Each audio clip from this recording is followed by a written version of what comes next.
Hello, this is XCOM. I'm here to show you the simplest mob switch you can build for survival, and it uses village chunk loading mechanics, a discovery made by EDDxample.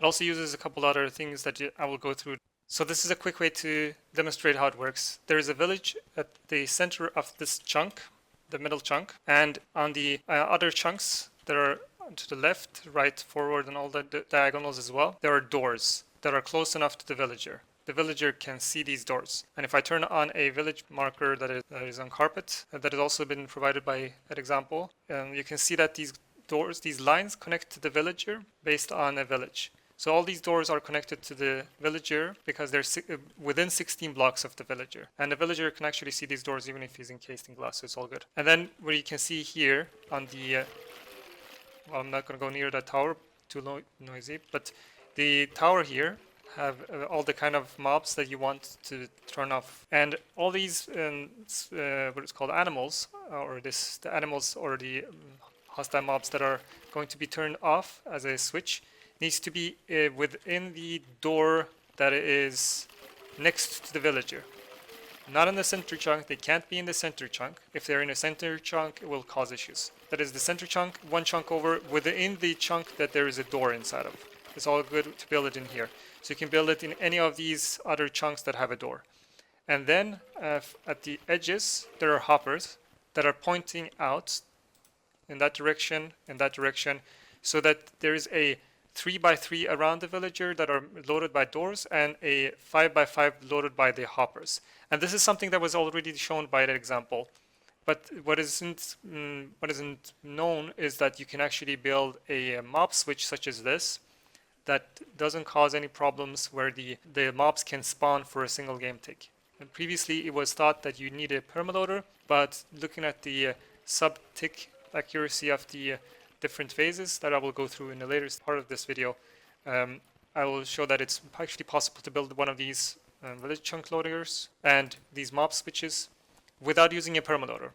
You don't need a permaloader for this, so you can actually build this without any hassle or any lag that is caused by permaloaders.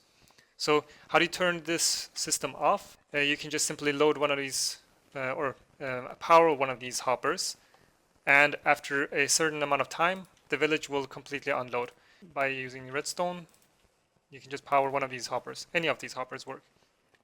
And then when you want to turn the system on, you just flick a lever and the hopper will turn off. It will also load the center chunk and the 3x3 area using redstone.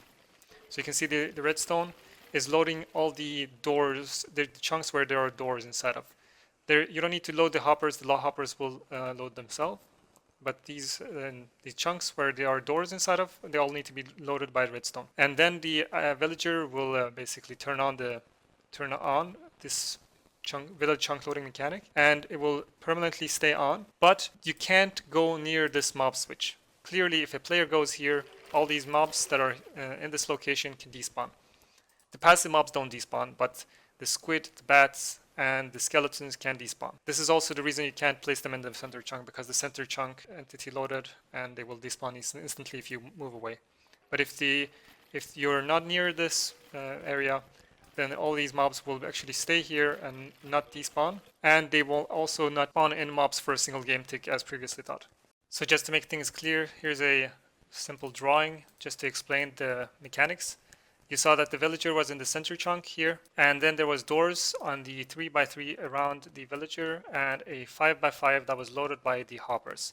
So you can't build the mob switch, you can't place your mob switch in one of the yellow chunks, you can't place it in the green chunk, you have to place it in one of the blue chunks. And that's where the mob switch is, that's where the mobs are.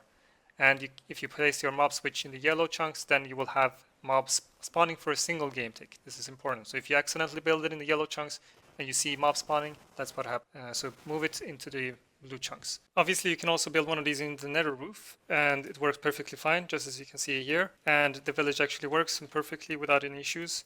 And if you want to have your village up here, you can have at the bottom of the nether, inside of the chunks, the neighboring chunks, so that not in the center chunk, obviously, where there is a door, you can have your blaze spawner, whatever type of mob switch for the nether you use. You can even use portals to send some zombies over, or some other mechanic, some other trick that you want to use, so that you have your mob switch in the Nether.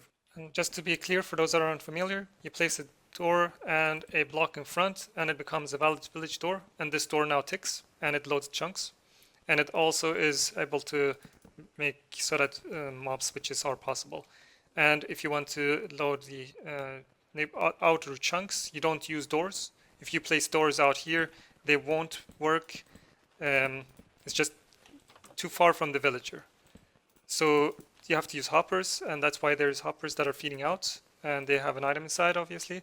And if you want to load the area, because this village have now become unloaded or something, use don't use repeaters, use instant wires. For the demonstration, I just put down repeaters. That was kind of silly. I should have probably put down proper instant wires, but you can also load the neighboring chunks just by stopping the redstone here. You can also place one extra. Well, one last thing I almost forgot about this. You actually need an item to go through the portal, or you need to have a player in the same dimension. On Scicraft, we have one of these devices that just sends an item through the portal, and it just keeps the Nether dimension or the Nether ticking.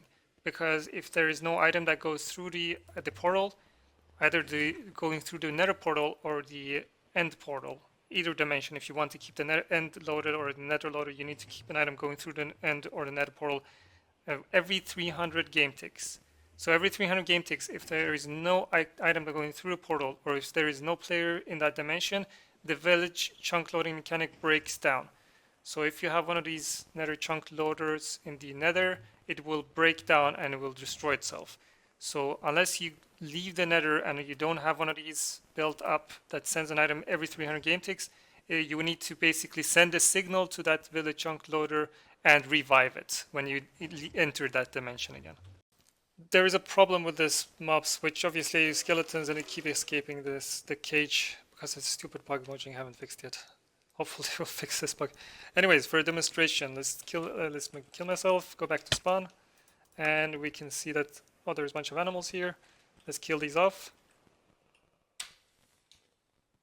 Now, if I tick warp here, just as a demonstration, tick warp, because we don't have all day to sit here and watch the mobs not spawning, so we can see the tick warping happening. Oh, that's not supposed to happen. Obviously, I forgot to make that entity processing. If you turn off one of these hoppers, they will obviously turn off the whole switch. Okay, now I've killed all the animals. Now we're tick warping. No animals should spawn for however long I tick warp. You just see that there is no mob spawning, nothing. Like a lot of people would have thought by now there would have been an autosave. Let's just try that. So now mobs should be able to spawn. I'm doing a save all. Nothing spawns. Okay, that's good. Let's go back to the mob switch. Now I'm going to turn off the mob switch by just powering this line. Yeah, obviously this powers the hopper. Now it works. Now the mob switch has been turned off because this one hopper has been turned off. Now I'm going to kill myself, go back to spawn. Now this is going to take some time because that village needs to destroy itself. It takes 1,200 game ticks for the village to destroy itself. And then it takes a couple of game ticks for the autosave to unload those chunks as well. So it's going to take some time. Because we don't have all day, I'm going to tick warp again. Let's just tick warp for, I don't know, 2,000 game ticks. And we have a bunch of animals spawning. So, yeah, just by loading one of those hoppers, the whole thing destroys itself. So you could pretty much use it as a mob switch. And it works perfectly. Now if I go back, if I were to have a line from here to that mob switch, you could turn it on remotely. But I kind of cheaped out and didn't do it. You could easily just attach this to spawn and turn it on and off. But that's the demonstration of this mob switch. I'll go through the details of how it works now. So this is a deeper explanation for anyone that is actually interested in the reasons why all that stuff that is happening behind the scene. So why haven't this been used before? Why haven't they discovered for? It's because it's based on subtick logic and it's kind of confusing. Village chunk loading has actually been a little bit ignored. After it discovered it, people just ignored it for a while. I don't know why. It's pretty much a great mechanic. But the gist of the logic goes like this. The autosave happens at the end of the game tick. And after the end of the game tick, the game goes through a bunch of stuff before it unloads chunks. The unloading of chunks actually happen after the mob spawning. So the mob spawning attempt is done on stage 4. Then the unloading of chunks happen at stage 5. After the chunk loading, a bunch of stuff is happening. Redstone, random takes player chunk map, and a bunch of other stuff happens. Then the villages load the chunks at stage 9. So a bunch of stuff does skip after the chunks unload, but the village kind of revives this chunk. The village is some kind of something in the ether. It just sits there, and then it just checks which doors are supposed to tick and whatnot. So it just randomly goes and looks for the doors, and when it checks for the doors, oh, the chunk is not loaded, loads the chunk, and it's all good. So if the chunk gets unloaded, it just reloads the chunk, and when the game actually goes to the next game tick, the autosave only comes around every 900 game ticks. But even if the autosave were to come around a second time, then it's going to go through the logic and back to the mob spawning, and the chunks have been reloaded by the village. So it's all good. Previously, people thought it's going to unload for a single game tick. That's why you need a permaloader, but you don't need to. This is why you don't need to. This is the reason behind it. So can you build it in the neighboring chunks where there's hoppers? No, you can't. That's why you actually need it within the doors, within the chunk where there's doors. Just a quick warning for anyone that's actually building one of these in the Nether or in the end in 1.13.1. There is a bug in 1.13.1 that won't make this work. And I would suggest not to build one of these in the Nether or in the end, because there is something that is happening in the Nether and the end that is really nasty right now, and Mojang needs to take care of this bug right now. It's one of those critical bugs. So don't build one of these in the Nether or in the end in 1.13.1, but however it works in 1.12 in all versions. It also works in 1.13.0, however. So you could actually build it up to 1.13.1. And I'm hoping that it's actually going to stick around. This mechanic is really cool. I'm hoping that Mojang won't wreck this mechanic. It's one of the only remote chunk loading that is remaining. I will also give a hint that chunk loading mechanics in 1.13.1 have completely been removed. There is no such a thing as remote chunk loading except for this village chunk loading mechanic that is still around. I'm hoping for it to stick around, but we will see. Anyways, that was that. Hope that you will find good use out of this. Go build one of these in survival now. Bye.